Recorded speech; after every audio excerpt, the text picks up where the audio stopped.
Guys നമസ്കാരം. ഇതൊരു short video ആണ്.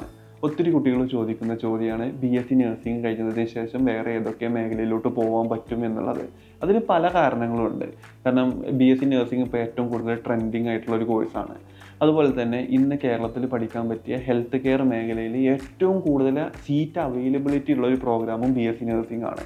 അതുകൊണ്ട് തന്നെ BSc നഴ്സിംഗ് പഠിക്കുന്ന കുട്ടികളുടെ എണ്ണം കൂടുതലാണ്. ഇത് പല കുട്ടികളും താല്പര്യത്തോടു കൂടിയല്ല BSc നഴ്സിംഗ് പഠിക്കുന്നത്. ഒന്നെങ്കിൽ പാരൻസിൻ്റെ നിർബന്ധപ്രകാരം, അല്ലെങ്കിൽ കൂട്ടുകാർ നഴ്സിങ്ങിനാണ് പോകുന്നത്, അല്ലെങ്കിൽ നാട്ടുകാർ പൊതുവേ പറയുന്നുണ്ട് നഴ്സിങ്ങിന് നല്ല സ്കോപ്പാണ് എന്നുള്ളത്. ഇങ്ങനെ പല കാരണങ്ങൾ കൊണ്ടും നഴ്സിംഗ് എടുത്തു കഴിഞ്ഞതിന് ശേഷം നഴ്സുമായിട്ട് ബന്ധപ്പെട്ട മേഖലയിൽ ജോലി ചെയ്യാൻ താല്പര്യമില്ലാത്ത കുട്ടികളുണ്ട്. ഇപ്പോൾ എസ്പെഷ്യലി ബോയ്സ് ഒക്കെ ഒരുപാട് കുട്ടികൾ നഴ്സിങ്ങിലോട്ട് വരുന്നുണ്ട്.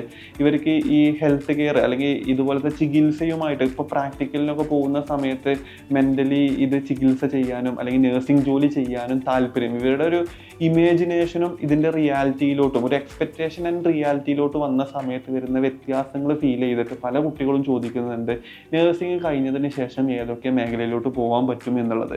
എന്ത് തന്നെ ആയിക്കോട്ടെ, ഇന്നത്തെ വീഡിയോയിൽ നമ്മൾ കംപ്ലീറ്റ് ആയിട്ട് ഡിസ്കസ് ചെയ്യാൻ പോകുന്നത് BSc നഴ്സിംഗ് കഴിഞ്ഞതിന് ശേഷം നമുക്ക് ചെയ്യാൻ പറ്റുന്ന വിവിധ ഹയർ എഡ്യൂക്കേഷൻ പോസിബിലിറ്റീസ് എന്തൊക്കെയാണ് എന്നുള്ളതാണ്. അപ്പോൾ എല്ലാ വിദ്യാർത്ഥികൾക്കും ആഫ്റ്റർ പ്ലസ് ടു മലയാളം എന്ന് പറയുന്ന നമ്മുടെ യൂട്യൂബ് ചാനലിലോട്ട് സ്വാഗതം.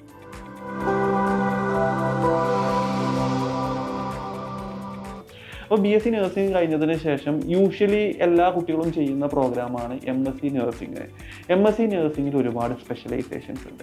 MSc നഴ്സിംഗിൽ OBG, obstetrics and gynaecology എന്ന് പറയും. അതായത് പ്രസവവുമായിട്ട് ബന്ധപ്പെട്ട ഗർഭിണികളെ ചികിത്സിക്കുന്ന ഡിപ്പാർട്ട്മെൻറ്റാണ് ഗൈനക്കോളജി എന്ന് പറയുന്നത്.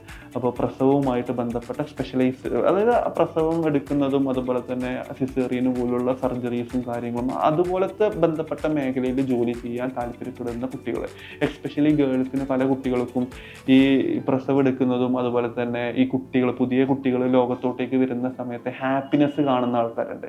അങ്ങനത്തെ കുട്ടികൾക്ക് നല്ല രീതിയിൽ കരിയർ ഡെവലപ്പ് ചെയ്യാൻ പറ്റുന്ന ഒരു പ്രോഗ്രാമാണ് MScയിൽ OBG, ഒബ്സ്റ്ററ്റിക്സ് ആൻഡ് ഗൈനക്കോളജി എന്ന് പറയുന്നത്.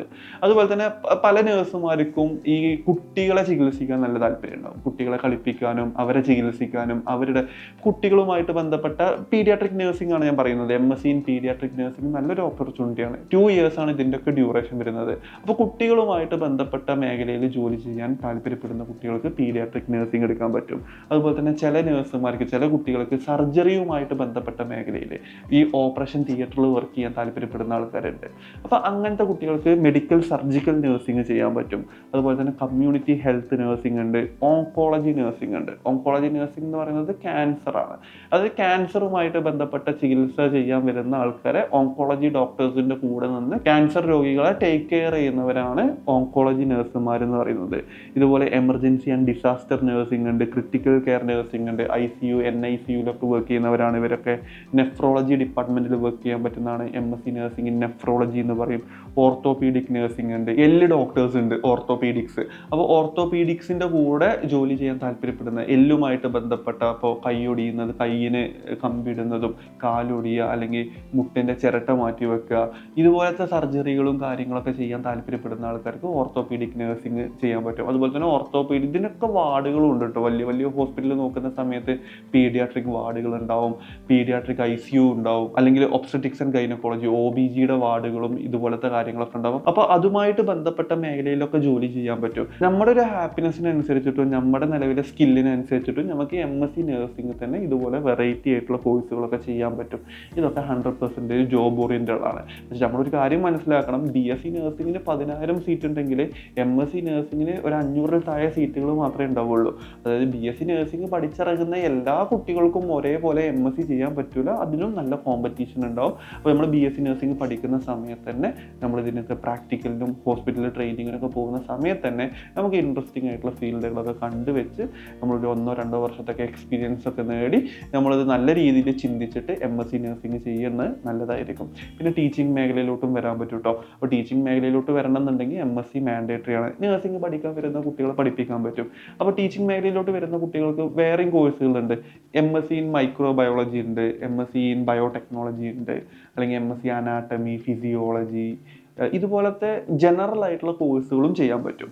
അപ്പോൾ ഇപ്പോൾ അനാട്ടമിയുടെ ടീച്ചർ ആവാനാണ് താല്പര്യം, ഫിസിയോളജി ടീച്ചർ ആവാനാണ് താല്പര്യം, മൈക്രോബയോളജിയുടെ ടീച്ചിങ്ങിലോട്ടാണ് താല്പര്യം, നമ്മുടെ ഇൻട്രസ്റ്റഡ് ആയിട്ടുള്ള സബ്ജക്റ്റുകളൊക്കെ നമുക്ക് MSc ചെയ്യാൻ പറ്റും. ടീച്ചിങ് മേഖലയിലോട്ട് വരാൻ പറ്റും. അതിൽ നഴ്സിംഗ് കുട്ടികളെ പഠിപ്പിക്കാൻ പറ്റും. ഹെൽത്ത് കെയർ മേഖലയിൽ ഇപ്പോൾ പാരാമെഡിക്കലൊക്കെ പഠിക്കാൻ വരുന്ന കുട്ടികൾക്ക് മൈക്രോബയോളജി റിലേറ്റഡ് സബ്ജക്റ്റുകളൊക്കെ ടീച്ച് ചെയ്യാൻ പറ്റും. മൈക്രോബയോളജി ആവട്ടെ, അനാട്ടമി ആയിക്കോട്ടെ, ഫിസിയോളജി ആയിക്കോട്ടെ, ഇതുപോലത്തെ ജനറൽ ആയിട്ടുള്ള സബ്ജക്റ്റുകൾ പഠിപ്പിക്കാൻ പറ്റും. അതുപോലെ തന്നെ നമുക്ക് clinical psychology, MSc in clinical psychology ചെയ്യാൻ പറ്റും. MSc counselling and psycho therapy ചെയ്യാൻ പറ്റും. MSc ബയോടെക്നോളജി ചെയ്യാൻ പറ്റും. ഹെൽത്ത് കെയർ മേഖലയിൽ ഫോക്കസ് ചെയ്യുന്ന ആൾക്കാർക്ക് ഒരു റിസർച്ച് ഓറിയൻറ്റഡ് ഒക്കെ ആയിട്ട് പോകാൻ താല്പര്യം ഉണ്ടെങ്കിൽ ബയോടെക്നോളജി ചെയ്യാൻ പറ്റും. അതുപോലെ തന്നെ ഏറ്റവും കൂടുതൽ സ്കോപ്പുള്ള മറ്റൊരു മേഖലയാണ് ക്ലിനിക്കൽ എംബ്രിയോളജി. ക്ലിനിക്കൽ എംബ്രിയോളജി എന്ന് പറയുന്നത് test tube babies, IVF, in vitro fertilisation, IVF ലാബുകളൊക്കെ ഇന്ന് നമ്മുടെ രാജ്യത്ത് ഒരുപാട് വന്നുകൊണ്ടിരിക്കുന്നുണ്ട്. അപ്പോൾ ഇതൊക്കെ ഫ്യൂച്ചറിസ്റ്റിക് ആയിട്ടുള്ള കോഴ്സുകളാണ് ക്ലിനിക്കൽ എംബ്രിയോളജി എന്നൊക്കെ പറയുന്നത്. 100% ജോബ് ഓറിയൻറ്റഡ് ആയിട്ടുള്ള നമുക്ക് ലാബുകളിലൊക്കെ വർക്ക് ചെയ്യാൻ താല്പര്യപ്പെടുന്ന കുട്ടികൾക്ക് ഇതൊക്കെ ചെയ്യാൻ പറ്റും. ക്ലിനിക്കൽ എംബ്രിയോളജി ചെയ്യാൻ പറ്റും. ഇതൊക്കെ എന്ന് പറയുന്നത് നഴ്സിംഗിൻ്റെ പുറമെ നമുക്ക് വേറെയുള്ള മേഖലയിലോട്ട് പോകാൻ പറ്റുന്ന കോഴ്സുകളാണ്.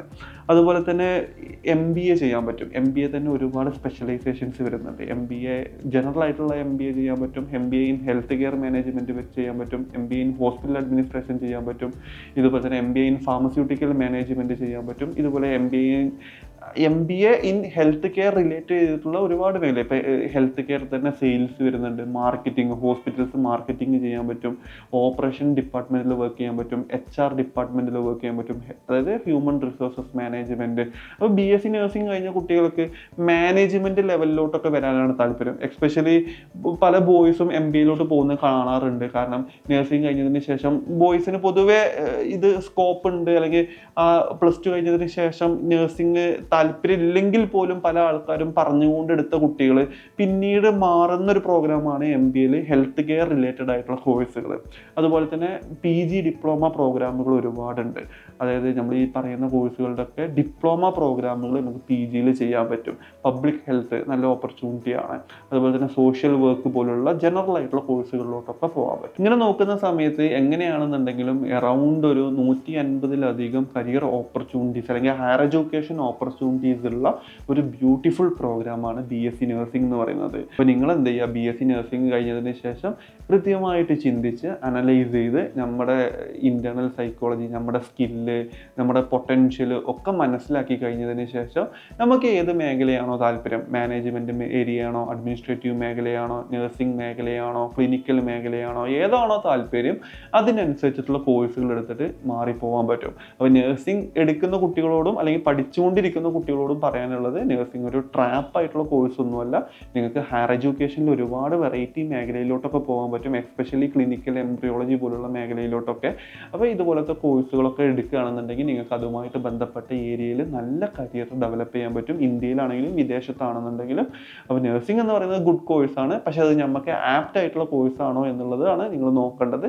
ഇനി ആപ്റ്റ് ആയിട്ടില്ലെങ്കിൽ നിങ്ങൾ ഗ്രാജുവേഷൻ കഴിഞ്ഞതിന് ശേഷം നിങ്ങൾക്ക് ഇൻട്രസ്റ്റിംഗ് ആയിട്ടുള്ള മേഖലയിലോട്ട് എത്രയും പെട്ടെന്ന് പോവുക. അപ്പോൾ ഇതുപോലത്തെ അടിപൊളി കോണ്ടന്റുകളൊക്കെ നിങ്ങൾക്ക് ലഭിക്കാൻ വേണ്ടിയിട്ട് നമ്മുടെ ചാനൽ സബ്സ്ക്രൈബ് ചെയ്യുക. അപ്പോൾ അടുത്ത വീഡിയോയിൽ കാണുന്നത് വരെ ബൈ.